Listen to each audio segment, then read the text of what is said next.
4 men lay sprawled in the Montana dirt, groaning. A fifth watched from a safe distance as the woman who'd put them there brushed dust from her hands without a trace of exertion. She stood taller than any man in the territory, shoulders broad as a blacksmith's, and she hadn't bothered drawing the knife at her belt. From the ridge above, Jacob Stone kept his stallion still, one hand resting on the animal's neck. The woman moved like controlled lightning, fluid, precise, unstoppable. But what held his attention wasn't her obvious power. It was her restraint. Every movement calculated, as if she were teaching a lesson rather than winning a fight. She wore a mix of Lakota beadwork and frontier leather, and around her throat hung something that made his breath catch.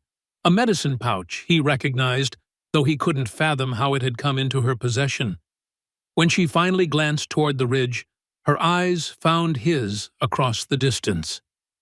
For a heartbeat, neither moved. Then she smiled. Not welcoming, challenging. Before we continue with what happened next, we'd love to hear from you. Drop a comment telling us where you're watching from. Knowing our audience spans the globe keeps us creating these stories for you. Makena didn't chase the retreating men. She never did. Fear taught better lessons than violence, and these settlers would spread the word. How the Lakota woman guarded the mountain pass. How no man could best her. How trying meant humiliation at best. Broken bones at worst. She'd built this reputation deliberately, making herself a living wall between her people and the endless tide of gold seekers who thought indigenous land was theirs for the claiming. She bent to collect the abandoned supplies when movement on the ridge snagged her attention. A rider. Watching. She'd sensed him for the past 10 minutes, felt his gaze like heat on her skin. Most men looked away when she met their stare. This one held steady. He sat easy in the saddle, sun-darkened hair catching afternoon light. And something about his stillness irritated her more than the other's aggression had. Jacob urged his horse down the slope, keeping his hands visible, movements deliberate. He'd learned this from his mother. How to approach without threatening, how to show respect without showing weakness. The woman below didn't reach for a weapon, but her stance shifted into something between ready and waiting. He could see her clearly now. She stood at least 6 inches taller than him, arms marked with the kind of strength that came from necessity, not vanity. Scars traced ceremonial patterns across her forearms, but others looked earned in ways that had nothing to do with ritual. "Pass is closed," she called up in English, carrying barely a trace of accent. "Turn back." "Can't do that." He stopped his horse 20 feet away, far enough for respect, close enough to be heard without shouting. "Got medicine needed in the mining camp past the mountain? Children are sick." "Not my concern." "Figured you'd say that." He dismounted slowly, keeping his eyes on hers. "But I'm asking anyway. Not looking for trouble. Trouble found you when you came here." She moved closer, and he noticed she walked on the balls of her feet, silent despite her size. "Every settler who crosses this land thinks he has a good reason. You all think your reasons matter more than our sacred ground." "Maybe I do. Maybe those children are dying." He held her gaze. "And your sacred ground is the only path that gets medicine there in time." He saw her jaw tighten. "I'm not asking you to abandon what you protect. I'm asking you to let mercy pass through." She was close now, close enough that he could see flecks of amber in her dark eyes, smell sage and wood smoke on her clothes. She studied him with the intensity of someone reading a language most people couldn't see. His posture, his breathing, the way his hand hung near his belt, but not on the revolver there. You're different from the others, she said finally. It didn't sound like a compliment. That makes you more dangerous. Or less. We'll see. She turned her back on him deliberately. Insult or test. You can try to pass. But first you prove you're strong enough. Jacob looked at her broad shoulders, the easy way she carried herself, remembered the men in the dust. Not interested in fighting you. That made her stop.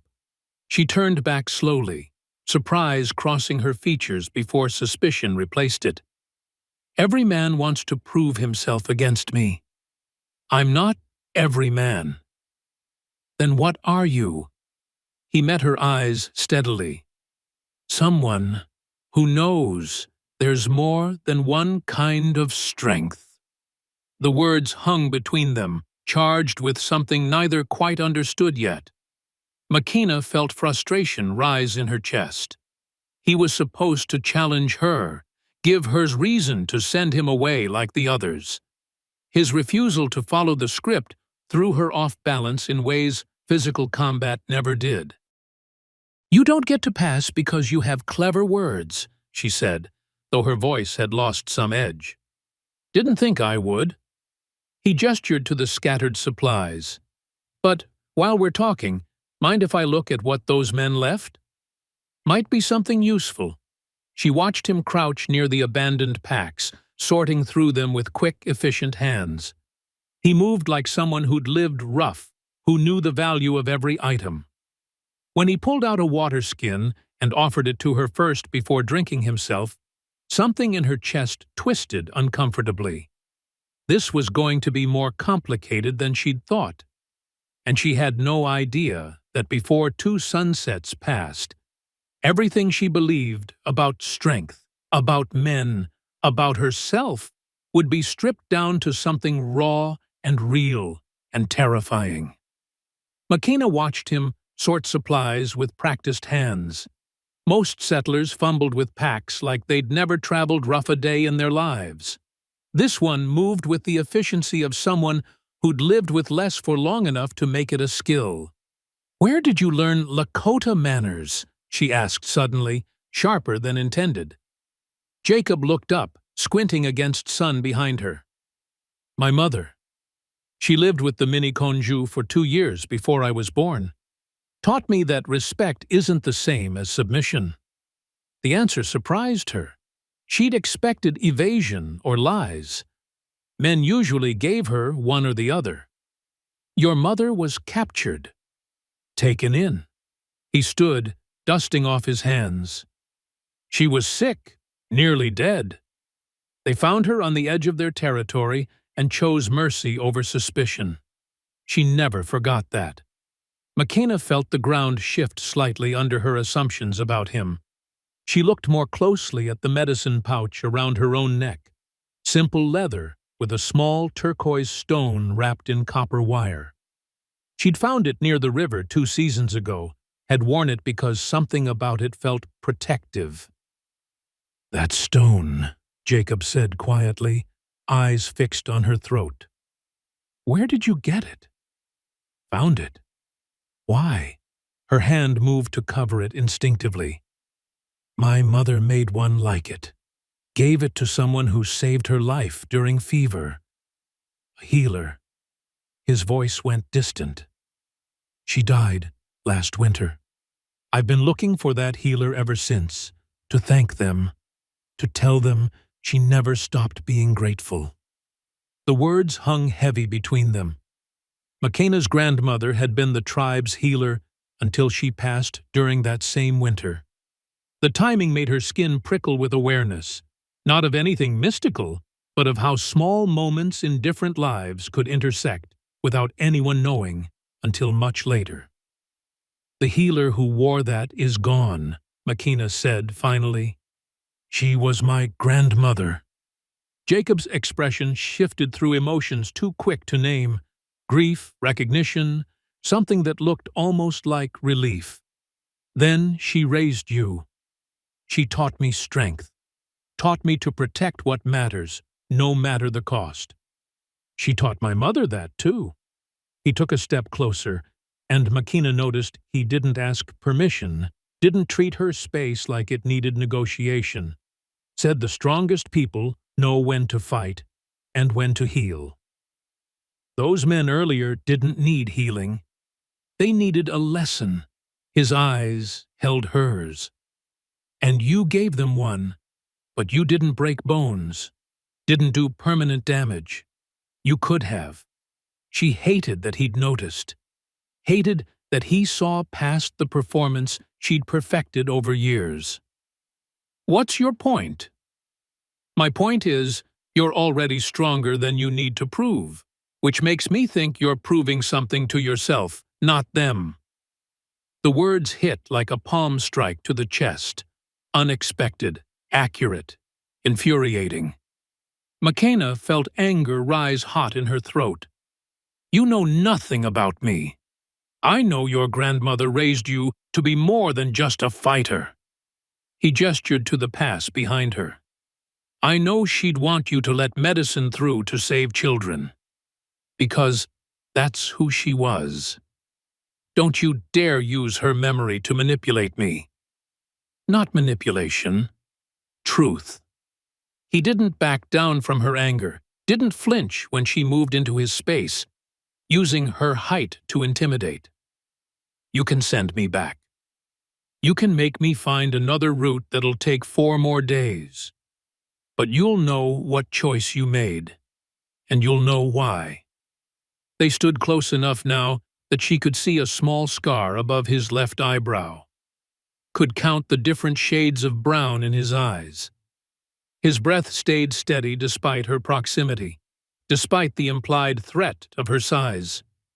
Most men would have stepped back by now. He stayed exactly where he was, neither advancing nor retreating, just present in a way that made her heartbeat faster for reasons that had nothing to do with combat readiness. One night, she said through her teeth, you camp here tonight. Tomorrow I decide if you pass. Fair enough? And you don't touch anything. Don't wander.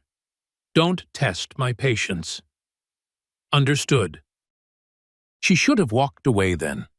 Should have put distance between them. Should have used the night to reinforce all the reasons why letting him through was weakness. Instead, she found herself still standing there, caught in the gravity of his steady gaze, in the way he treated her anger like weather to acknowledge rather than a storm to flee from. Why do you really need to pass through? She asked, voice lower now, genuinely curious. The truth, this time. I told you the truth. Children sick with fever. Camp 5 days northwest if I go around. 2 days if I go through. He paused, something painful crossing his face. I watched my sister die of fever when I was 12. Watched my mother hold her and pray and beg while she burned up from inside. If I can stop that from happening to someone else, I will. Every time, no matter what stands in my way. Makena heard the bedrock certainty in his words, the kind of conviction that came from old wounds that never quite healed. She recognized it because she carried the same kind, losses that shaped you, that made you draw lines and dare the world to cross them. Make your camp by the rocks, she said abruptly, turning away before he could see whatever expression had taken over her face. And stay visible. I'll be watching. As she walked toward the pass edge, she could feel his eyes on her back.